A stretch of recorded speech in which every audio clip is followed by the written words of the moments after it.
Christophe, Bonjour. je voulais savoir ce qui vous avait convaincu de participer à la cuisine des étoiles. On va déjà passer un moment avec vous deux.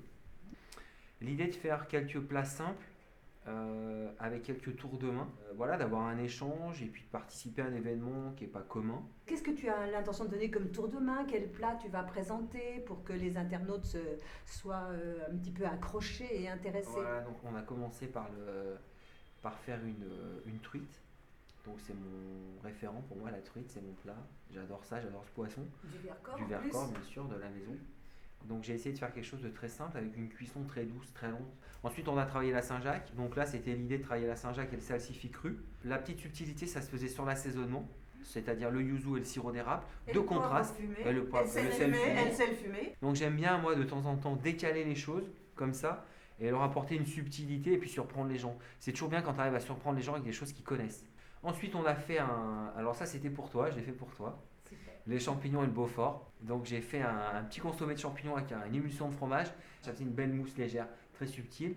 Et à la fin, je pouvais pas ne pas faire un dessert. Et j'ai fait un sablé breton avec un peu de sel fumé.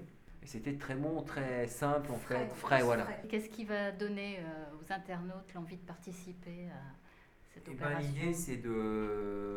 l'idée c'est justement la rencontre, c'est de rencontrer un chef, un univers, et donner une liste de produits qui me touche beaucoup. Donc je vais pouvoir aussi disserter autour de ça, avoir des rencontres. Et est-ce que tu as en cuisine un souvenir terrible, quoi? Oui, j'ai un souvenir terrible, bien sûr. J'ai l'acte fondateur en plus de ce que je suis aujourd'hui. C'est mon repas chez Pierre Gagnère quand j'avais une vingtaine d'années. Moi, j'avais une image de la cuisine qui était très simple, tu vois, du gigot, du gratin, ce que faisait mon père. Et j'imaginais pas qu'on pouvait avoir un univers, c'est-à-dire un vrai univers à soi. Et ce repas m'a détruit, mais pour mieux me reconstruire. Toi, je suis sorti de chez lui, je pleurais presque, ou je pleurais même. Ça m'a scotché, quoi. Son univers, sa vie, ce qu'il était, ça m'a scotché. Donc j'ai une ne cesse que d'essayer d'avoir mon univers, essayer de me transcender, essayer de progresser, essayer de devenir quelqu'un d'autre, essayer de faire avancer mon travail tous les jours. Donc maintenant, moi, j'ai envie d'en savoir un peu plus. Je viens de me livrer, avec émotion en plus. Et donc, Mercotte et Virginie, si vous pouvez vous présenter. J'ai un blog de cuisine qui s'appelle La Cuisine de Mercotte. Je suis chroniqueuse culinaire à France Bleu Pays de Savoie. Ça apporte beaucoup d'émotions là aussi, c'est beaucoup de partage avec les gens. Et puis je suis la maman, comme dirait Jean Sulpice, de tous les chefs de Savoie parce que je les aime tous et ce sont mes chouchous. Moi, je m'appelle Virginie Wargon sur Internet.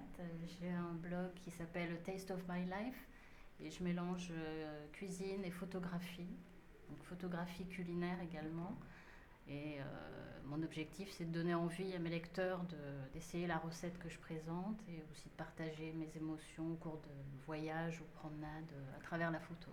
Voilà, maintenant, donc je vous invite tous et toutes à nous retrouver sur la page Google Plus de la Cuisine des Étoiles. Vous allez avoir plein d'infos sur la suite de notre programme.